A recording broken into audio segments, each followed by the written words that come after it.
Hello दोस्तों आज हम जानेंगे स्कैफोल्डिंग के बारे में। इस वीडियो में लास्ट तक बने रहें और जानकारी लें, क्योंकि स्कैफोल्डिंग क्या होता है, इसका क्या डिफिनेशन होता है, स्कैफोल्डिंग के क्या क्या कंपोनेंट्स होते हैं, स्कैफोल्डिंग कितने टाइप्स का होता है, स्कैफोल्डिंग में क्या हजार्ड होता है, स्कैफोल्डिंग के लिए क्या क्या रिक्वायरमेंट है, कोई और टॉपिक हम स्कैफोल्डिंग इस वीडियो में जानेंगे। स्कैफोल्डिंग के बारे में एक डिटेल्स में। फर्स्ट क्या हमारा स्कैफोल्डिंग डिफिनेशन। दोस्तों scaffolding is a temporary working platform. Scaffolding क्या है? एक टेम्पोररी वर्किंग प्लेटफॉर्म है जो सपोर्ट करता है मैन को, मटेरियल को, यानी कि कोई भी वर्कर अगर काम कर रहा है तो उसके लिए स्कैफोल्डिंग सपोर्ट करता है। वहाँ पे कोई मटेरियल रखा हुआ है वो सपोर्ट करता है, क्योंकि किसी हाइट पे हमको काम करना होता है तो वहाँ पे हमको स्कैफोल्डिंग की जरूरत पड़ती है। हम लोग कहीं स्कैफोल्डिंग बनाते हैं तो उसका मेन मकसद क्या होता है? स्कैफोल्ड उस काम को करने के लिए उस पे वर्कर खड़े होकर काम कर सकते हैं, वहाँ पे मटेरियल स्टॉक किया जा सकता है जो वर्क से रिलेटेड हो। Types of scaffolding.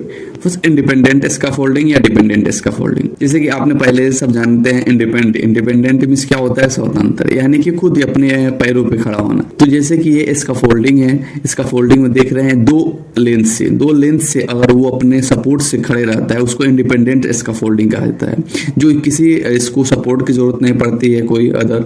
जैसे कि आप कैंडिलेवर कहते हैं और या मोबाइल स्कैफोल्डिंग होता है या फिर अदर सब स्कैफोल्डिंग होते हैं, तो उसको किसी न किसी सपोर्ट से बनाया जाता है। और ये जो इंडिपेंडेंट स्कैफोल्ड होता है वो खुद अपने सपोर्ट पे खड़े रहता है, वो उसको ज्यादा इधर उधर की कोई भी सपोर्ट की जरूरत नहीं रहती है, उसको इंडिपेंडेंट स्कैफोल्ड बोलते हैं। सेकंड क्या है? Mobile scaffolding. दोस्तों मोबाइल स्कैफोल्डिंग को हम लोग वहां यूज करते हैं जहां पे जैसे कोई शॉर्ट टाइम के लिए काम कर रहे हैं या फिर वहां पे कुछ देर के लिए काम करना है फिर वहां सड़ जाना है, तो उतने देर के लिए तो हम तो कोई स्कैफोल्डिंग बना नहीं सकते हैं। स्कैफोल्डिंग बनाने के लिए उसके लिए स्कैफोल्डर चाहिए, कॉम्पिटेंट पर्सन चाहिए, तो वो आएगा स्कैफोल्डिंग बनाएगा, उसको आइडेंटिफाई करेगा, उस पर टैग लगाएगा, तब वहां पे काम कर सकते हैं। लेकिन मोबाइल स्कैफोल्डिंग पहले से बना रहता है, पूरा इंस्पेक्टेड रहता है, उस पर टैग लगा रहता है, तो उसको हम लेके कहीं ना कहीं शॉर्ट टाइम के लिए उसको काम करते हैं। जैसे कि इस वीडियो में देख रहे हैं आप, यहाँ पे इंस्टॉलेशन कर रहा है, लाइट की काम चल रही है, वहाँ पे मोबाइल स्कैफोल्डिंग का यूज हो रहा है। एक शॉर्ट स्कैफोल्डिंग भी है जहाँ पे छोटी काम करना है, वहाँ पे इसको यूज कर सकते हैं। मोबाइल स्कैफोल्डिंग को हम लोग कैसे पहचानेंगे? उसमें व्हील्स रहता है, उसको एक जगह से दूसरे स्थान पर लेके जा सकते हैं। जैसे यहाँ पे काम किए और उसको फिर मूव करके दूसरी जगह ले जाकर रख सकते हैं, फिर दूसरी जगह काम कर सकते हैं, उसको मोबाइल स्कैफोल्डिंग कहते हैं। मोबाइल स्कैफोल्डिंग में व्हील रहता है। एंड थर्ड क्या है? Suspended scaffold. दोस्तों सस्पेंडेड स्कैफोल्ड वो होता है जैसे कि आप देख रहे हैं तो कहीं पेंटिंग की काम होती है, यहाँ पे एक वर्कर है, पेंटिंग का काम कर रहा है, क्लीनिंग के काम कर रहा है। जैसे बड़ी बड़ी बिल्डिंग होती है तो उसको अगर सफाई करना है, उसको क्लीनिंग करना है, वहाँ पे चाहे विंडो इंस्टॉलेशन करना है या फिर कोई ऐसी वहाँ पे कुछ वहाँ पे वर्क करना है जो वहाँ पे आप एक स्कैफोल्डिंग नहीं बना सकते हैं, एक प्लेटफॉर्म नहीं बना सकते हैं। आप वहाँ पे 5 मिनट काम करने के लिए जाएंगे तो वहाँ पे स्कैफोल्डिंग बनेगा नहीं, तो उस जगह पे हम लोग सस्पेंडेड स्कैफोल्ड का यूज करते हैं। जो हाइट, जैसे कि आपको बड़ी बिल्डिंग होती है, जैसे कि आपको बुर्ज खलीफा पे काम करना है, बुर्ज खलीफा के 200 बिल्डिंग पे काम करना है हाइट पे, आपको 120वां बिल्डिंग पे हाइट पे काम करना है, तो वहां पे तो आप नीचे से स्कैफोल्डिंग नहीं बना सकते, तो उस जगह पे हम लोग सस्पेंडेड स्कैफोल्डिंग का यूज करते हैं। सस्पेंडिंग स्कैफोल्डिंग जो ऊपर से टाई किया होता है और उसके थ्रू जो कोई भी वर्कर होता है उसके सपोर्ट से वो अपना काम करता है, जो हैंग होता है। लेकिन सस्पेंडेड स्कैफोल्डिंग भी पूरे उसको आइडेंटिफाई किया जाता है, उसको प्रॉपर हार्नेस के साथ उसको लाइफ लाइन और जेंटल लाइन जो भी कुछ है उसके रिलेटेड, सेफ्टी रिलेटेड उसको प्रोवाइड किया जाता है, तो कोई वर्कर काम करता है।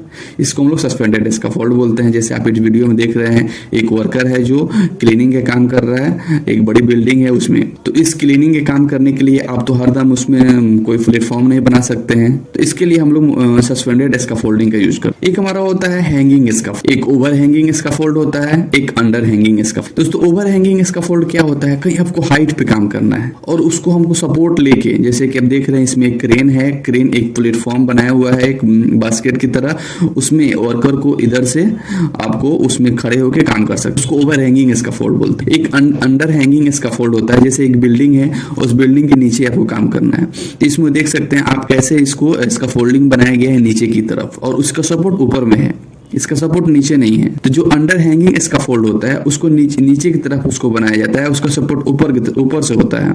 एक ओवर हैंगिंग स्कैफोल्ड होता है जो उसका सपोर्ट ओनली नीचे से होता है। एक हमारा होता है मैन बास्केट स्कैफोल्ड।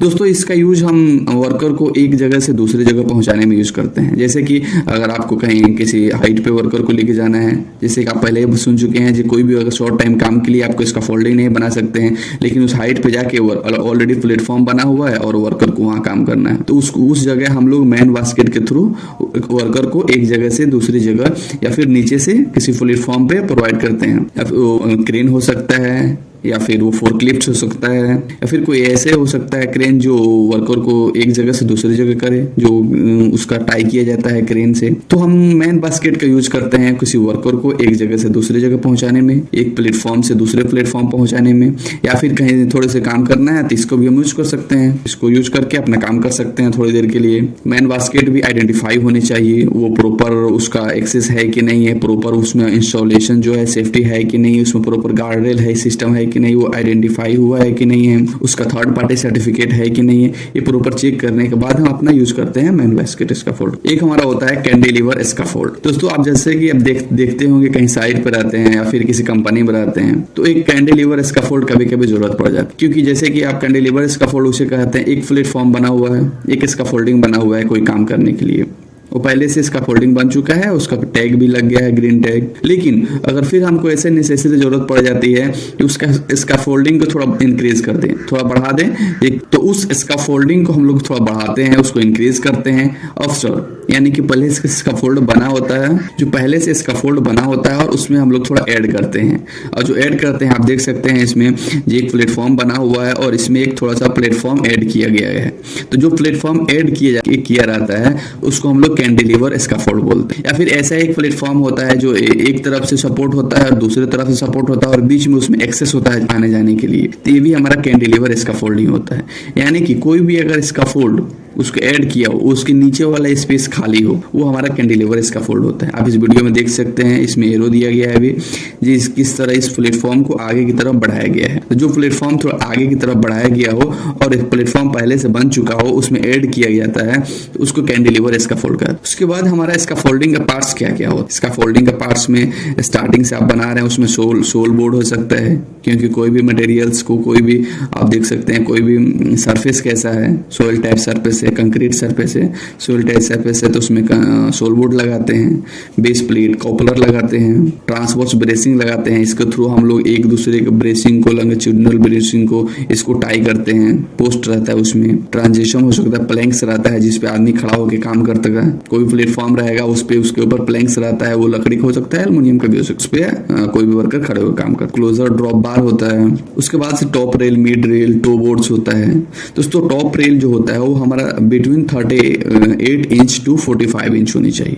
यानी कि जो हमारा टॉप रेल है, तो जो हमारा टॉप रेल होता है वो अकॉर्डिंग टू ओसा, यानी कि ओसा के अनुसार वो 38 इंच टू 45 इंच होनी चाहिए, इसके बीच में होनी चाहिए, 38 से 45 के बीच में ही होने चाहिए। इससे एबव नहीं ले सकते हैं, इससे कम भी नहीं ले सकते। और जो हमारा मिड रेल है तो जितना अपना टॉप रेल रखेंगे उसके 50% कर देंगे, यानी कि मिड रेल भी बिटवीन 19 इंच टू 23 इंच होनी चाहिए, इसके बीच में ही होनी चाहिए, उससे ज्यादा नहीं होनी चाहिए, उससे कम भी नहीं होना चाहिए। और जो हमारा टो बोर्ड है तो टो बोर्ड कितना 3.5 इंच, यानी 3.3/1/2 इंच होनी चाहिए, 3.5 इंच से भी कम नहीं होनी चाहिए, उससे ज्यादा हो सकता है। जो हमारा टो बोर्ड है उसको आप ज्यादा कर सकते हैं अगर आपका मटेरियल ज्यादा है, अगर आपका बड़ी बड़ी मटेरियल्स है, कोई टूल्स वहां पे रखा हुआ है जो 3.5 इंच से ज्यादा, 3.5 इंच पे रखने के बाद भी गिरने की चांसेस रहती है, तो वहां पे आप उसको टो बोर्ड को बढ़ा सकते, लेकिन इससे कम नहीं कर सकते। जो हमारा टॉप रेल, मिड रेल होता है इससे आप कम नहीं कर सकते, इससे थोड़ा बढ़ा सकते हैं, वो चलेगा, लेकिन इससे आप कम नहीं कर सकते हैं। तो ये हमारा जो टॉप रेल, मिड रेल का ये है, कितना से कितना होने। और एक जो टॉप रेल होता है, मिड रेल होता है, टो बोर्ड होता है, वो जो टॉप रेल होता है उसका 200 LBS उसका सहने की क्षमता होती है, यानी कि उसका लेंथ जो होता है वो 200 LBS जो होगा उतना उस पे वजन पड़ेगा तो वो सह लेगा। जो हमारा मिड रेल होता है वो 150 यानी कि 150 LBS रहेगा तो सह लेगा। उससे ज्यादा होगा, उससे कम होगा, उससे ज्यादा होगा तो फिर वो उसको टूटने की चांसेस रहती है, क्योंकि ये एक रेल बनाया गया है फॉर प्रोडक्शन के लिए। इसमें आप कई हाइट पे काम कर रहे हैं तो इसमें आप हार्नेस नहीं लगा सकते हैं। बहुत सारे लोग होते हैं जो टॉप रेल, मिड रेल में हार्नेस को टाई कर देते हैं। इन स्कैफोल्डिंग हजार्ड्स, जब भी आप स्कैफोल्डिंग पे काम करने जा रहे हो या फिर किसी इंस्पेक्शंस के लिए जा रहे हो तो ये आपके माइंड में होने चाहिए स्कैफोल्डिंग में क्या क्या हजार्ड हो सकते हैं, या फिर कोई स्कैफोल्डिंग इंस्टॉलेशन कर रहा हो वो क्या क्या हजार्ड का सामना करना पड़ सकता है। इम्प्रॉपर इंस्टॉलेशन, यानी कि एक जो इंस्टॉलर है, जो स्कैफोल्डिंग खड़े हुए इम्प्रॉपर है, प्रॉपर नहीं खड़ा किया गया है।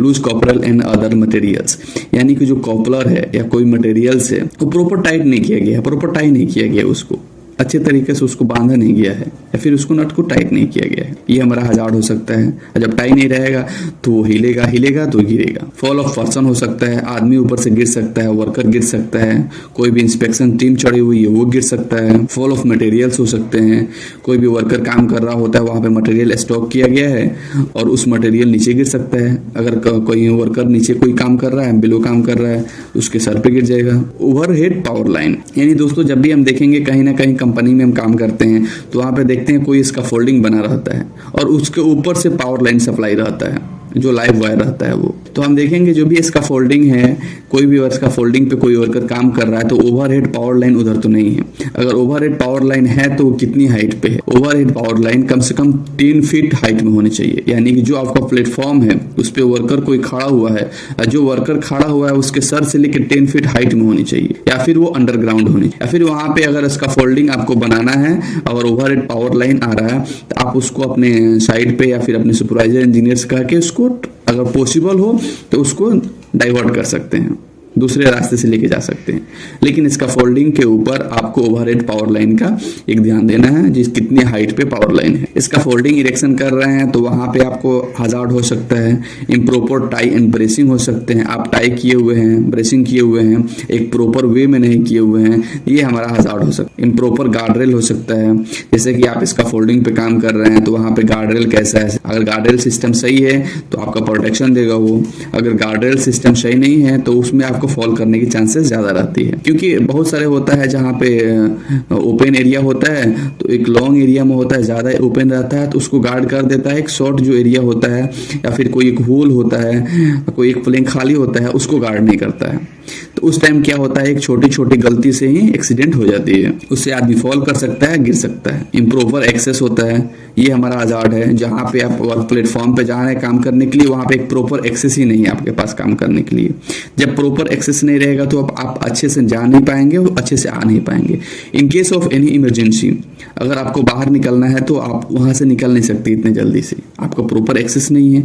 इसका फोल्डिंग पे काम करने के लिए जाएं तो देखिए एक्सेस अच्छी है कि नहीं है, या फिर अगर कोई इंस्पेक्शन करने के लिए जाता है तो वहां पे उसको चेक करना चाहिए यहाँ पे एक्सेस जो है ये प्रॉपर है कि नहीं। कोई भी इमरजेंसी के टाइम में यहाँ से वर्कर प्रॉपर निकल सकते हैं कि नहीं, या फिर हमको उतरना है, आना है, जाना है तो एक्सेस अच्छी नहीं रहेगा तो मे भी फॉल कोई कर सकता है तो वहां पर गिर सकती है, हमारा हजार्ड होता है। अनइवन सरफेस, यहाँ पे जहाँ पे इसका फोल्डिंग को इरेक्ट किया गया है, जहाँ पे इसका फोल्डिंग खड़ा किया गया है, इसका फोल्डिंग बनाया गया है, तो वहाँ पे सरफेस कैसा है। अगर वो कंक्रीटिंग है तो ठीक है, अगर वहाँ पे सोइल टाइप्स है तो सोइल किस प्रकार का है, वो ढीला सोइल तो नहीं है, कैसा सैंड वाला सोइल तो नहीं है, किस प्रकार का सोइल वहां पे है उसको चेक करेंगे। कोलैप्स ऑफ स्कैफोल्ड, बहुत सारे देखे होंगे दोस्तों जो है जहाँ पे स्कैफोल्ड कोलैप्स होता है, और ये हमारे साइड पे कहीं ना कहीं हरदम होता ही रहता है। जहाँ पे आप पूरी इंडिया की बात करेंगे या पूरी गल्फ की बात करेंगे तो हर ना दिन कहीं ना कहीं स्कैफोल्डिंग कोलैप्स होते ही रहता है। और उसका रीजन क्या होता है, जो हमने सब टॉपिक को देखा है, इसका यही रीजन होता है, कहीं ना कहीं हम लोग उसमें छोड़ देते हैं, फॉलो नहीं करते हैं और स्कैफोल्डिंग कोलैप्स कर जाता है। और जो कोलैप्स करता है तो जितना उस पर वर्कर रहते हैं, जितना मटेरियल्स रहता है, वो सब क्या होता है, नीचे गिरता है और हजार्ड होता है और एक्सीडेंट होता है। और हमारा क्या सबसे बड़ी हजार्ड क्या है, आप अगर 1.8 मीटर 6 फीट से हाइट पे काम कर रहे हैं, अब आप बिना फुल बॉडी हार्नेस का काम कर रहे हैं, आप हार्नेस लगाए हुए नहीं हैं, तो उस टाइम आप हार्नेस लगा के काम नहीं करते हैं, आप बच जाते हैं। लेकिन बार बार आप उसी को करते हैं तो उससे क्या होता है, एक न एक दिन आपको एक्सीडेंट से सामना करना ही पड़ता है। तो हमारा जो 1.8 मीटर से एबव पे आप काम कर रहे हैं तो वहाँ पे फुल बॉडी हार्नेस लगा के रखें। आप हार्नेस नहीं लगा रहे हैं तो ये हजार्ड है, और हजार्ड सिर्फ आपके लिए। और उसको इसका फोल्डिंग को जो बना रहा है तो देखें वो ट्रेन है कि नहीं, सर्टिफाइड इसका फोल्डर है कि नहीं, इसका फोल्डिंग भी सर्टिफाइड हुआ है कि नहीं, उसका जो प्रॉपर सुपरविजन हुआ है कि नहीं हुआ है। जो भी सुपरविजन टीम है या सुपरविजन करने के लिए कोई भी पर्सन आता है तो उसका प्रॉपर सुपरविजन किया है, या फिर वो ओनली फॉर्मेलिटी करके चला गया है, इसको हम चेक करेंगे प्रॉपर सुपरविजन है कि नहीं है, उसका पूरा डिटेल्स में चेक किया गया है कि नहीं किया। और इसका फोल्डिंग के रिक्वायरमेंट्स क्या क्या हो सकते हैं। जब भी हम इसका फोल्डिंग पे काम करने के लिए जाएं, या फिर कोई वर्कर काम करने के लिए जाए, या फिर कोई इसका फोल्डर इसका फोल्डिंग बना रहा हो, तो उसका क्या क्या रिक्वायरमेंट्स होता है। सबसे पहले उसका वर्क परमिट होनी चाहिए, जिस काम के लिए आप जा रहे हैं, काम करने के लिए जा रहे हैं उसका परमिट होना चाहिए। काम करने के लिए जा रहे हैं तो उसको चेक करना चाहिए और उसका वर्क परमिट है कि नहीं है। जो वहाँ इसका फोल्डर्स है, जो इसका फोल्डिंग बना रहे हैं वो कॉम्पिटेंट है कि नहीं है। इसका फोल्डिंग मटेरियल जो है इसका folding material must be sound as per standard, यानी कि इसका फोल्डिंग जो मटेरियल है वो स्टैंडर्ड के हिसाब से उसका साउंड ज्यादा तो नहीं है, वो वैलिड है कि नहीं है, इसको चेक करेंगे। Avoid loose material on the platform, जो प्लेटफॉर्म पर अगर कोई वर्कर काम कर रहा है तो वहां पे बहुत सारा जो होता है लूज मटेरियल को वहां पे रख दिया जाता है, जो बहुत सारा उसमें अननेसेसरी होते हैं, उसका काम बहुत बाद में होता है लेकिन पहले से उसको स्टॉक किया जाता है। तो वहां पे इसका फोल्डिंग प्लेटफॉर्म पर अगर कोई भी वर्कर काम कर रहा है तो उसको वहां पे लूज मटेरियल को आप अवॉइड करें। करेक्ट गार्ड रेल सिस्टम्स है कि नहीं, इसको चेक करें, जो वहां पे गार्ड रेल प्रोवाइड किया गया है वो proper top rail, mid rail, toe boots है कि नहीं है, प्रॉपर एक्सेस को प्रोवाइड करें, वहां पे एक्सेस आने जाने के लिए प्रॉपर एक्सेस है कि नहीं है। इसका folding tag green, yellow, red, ये हम सबको पता होना चाहिए। जो इसका फोल्डिंग टैग मतलब क्या होता है, ग्रीन मतलब क्या होता है, येलो में क्या होता है, रेड मिस क्या होता है। ग्रीन मिस क्या होता है, रेडी टू यूज, यानी कि जो इसका फोल्डिंग है वो ग्रीन टैग लग चुका है, वो आप इसको यूज कर सकते हैं। येलो मिस क्या होता है, use with full body harness, यानी अगर कोई इसका फोल्डिंग मेनली तो इसका फोल्डिंग ग्रीन टैग के बाद ही यूज किया जाता है जो कोई वर्कर उस पर काम करना होता है। लेकिन अगर इसका फोल्डर काम कर रहा है तो उसमें आप यूज जो इसका फोल्डर है वो फुल बॉडी हार्नेस के साथ उसमें काम कर सकता है, उसमें काम करने के लिए जाएगा। और रेड मिस क्या होता है, वर्क नॉट अलाउड, वो काम वहां पे हो ही नहीं सकता है, वहां पे रेड टैग लगा रहता है, वहां पे काम नहीं हो सकता। उसके बाद से इसका फोल्डिंग रिक्वायरमेंट्स में क्या क्या हो सकता है, सेफ्टी नेट हो सकता है, आप वहां पे सेफ्टी नेट प्रोवाइड कराएं, और सेफ्टी नेट भी वो भी प्रोवाइड कराए जहां पे ऐसा नहीं जो एक बिल्डिंग बना रहे हैं आप तो वहां पे आप नीचे सेफ्टी नेट लगा दिए हैं, आप बिल्डिंग बनाते गए 10 फीट 20 फीट 50 फीट हाइट में चले गए, सेफ्टी नेट नीचे की नीचे ही, वैसा नहीं। सेफ्टी नेट आपको 30 फीट से ज्यादा नीचे नहीं रखना है, यानी कि आप 10वीं मंजिल पे काम चल रहा है तो उसके 30 फीट जितना नीचे होगा उतने ही पे सेफ्टी नेट लगाना है, उससे ज्यादा नीचे नहीं कर सकते हैं। अगर 30 फीट नीचे लगाए हुए हैं तो आपको 13 फीट बाहर निकलना है उसका, यानी कि बाहर, तभी कोई वर्कर फॉल करेगा तो उसमें आके वो सेफ्टी नेट से बच पाएगा। नेट को क्लीविंग करें, नेट को चेक कर लें प्रॉपर नेट इसमें उसका वेट कितना है, उसमें सैंड बैकेट से उसको चेक करें। Up to 6 feet only supervisors will sign, यानी कि 6 फीट पे आप काम कर रहे हैं वहां सुपरवाइजर साइन करेगा। लेकिन आप 6 फीट से ज्यादा पे काम करने के लिए जा रहे हैं, बहुत हाइट पे इसका फोल्डिंग पे काम करने के लिए जा रहे हैं, तो वहां सुपरवाइजर और जो इंस्पेक्टर्स टीम है वो दोनों साइन करेंगे। और वहां पे जो इसका फोल्डिंग लगा रहता है, जैसे कि हम कहीं तो अंदर इसका फोल्डिंग लगा रहता है, कहीं बाहर ओपन एरिया में इसका फोल्डिंग लगा रहता है, तो जो ओपन एरिया में इसका फोल्डिंग लगा रहता है उसमें हम देखेंगे उसका वाइंड स्पीड कितना है। जहां पे वाइंड स्पीड अगर ज्यादा होता है तो हम इसका फोल्डिंग इरेक्ट नहीं कर सकते हैं, इसका फोल्डिंग खड़ा नहीं कर सकते हैं। Wind speed up to 65 kilometre पड़ती हो, इससे ज्यादा नहीं होने चाहिए, इतना होने चाहिए, इससे कम होनी चाहिए। इससे ज्यादा होगा तो वहां पे आप इसका फोल्डिंग अच्छे से खड़ा नहीं कर पाएंगे, वो क्योंकि वो कोलैप्स होने की चांसेस ज्यादा रहती है। तो वहां पे हम वाइंड स्पीड भी चेक करेंगे, वाइंड स्पीड कितना है। दोस्तों ये था हमारा इसका फोल्डिंग का। अगर आप लास्ट तक बने हैं तो आपको वीडियो भी अच्छा लगा होगा, तो वीडियो को सपोर्ट कर दें, सब्सक्राइब कर दें और लाइक कर दें।